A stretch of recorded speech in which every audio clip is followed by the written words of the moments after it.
এরপরে আমরা যে টপিক্সটা নিয়ে আলোচনা করবো সেটা হচ্ছে পাওয়ার ইলেকট্রনিক্স, ঠিক আছে। ইলেকট্রিক্যালের বা ত্রিপুলি ডিপার্টমেন্টের অন্যতম একটা পার্ট পাওয়ার ইলেকট্রনিক্স। তবে পাওয়ার ইলেকট্রনিক্সটা হচ্ছে যারা এসএর প্রিপারেশন নিবা অর্থাৎ সাব অ্যাসিস্ট্যান্ট ইঞ্জিনিয়ার চাকরির প্রিপারেশন নেবা তাদের জন্য লেস ইম্পর্টেন্ট।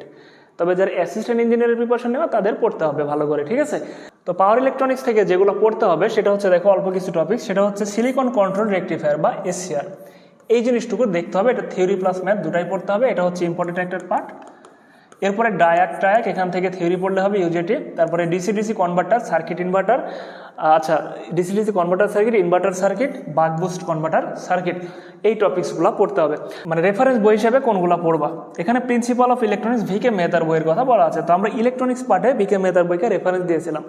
তো পাওয়ার ইলেকট্রনিক্সের ক্ষেত্রেও ভিকে মেহতাকে রেফারেন্স দেওয়ার কারণ হচ্ছে ভিকে মেহতাতে দেখবা যে পাওয়ার ইলেকট্রনিক্স নামে একটা অধ্যায় আছে আলাদা, এবং সিলিকন কন্ট্রোল রেকটিফায়ার নামে আলাদা একটা অধ্যায় আছে। এই দুটো অধ্যায়ের মধ্যে এই টপিকসগুলো পেয়ে যাবে, এই ডায়াক ট্রায়াক ইউজেটি এবং এসসিআর, এই টপিকসগুলো পেয়ে যাবা, ঠিক আছে।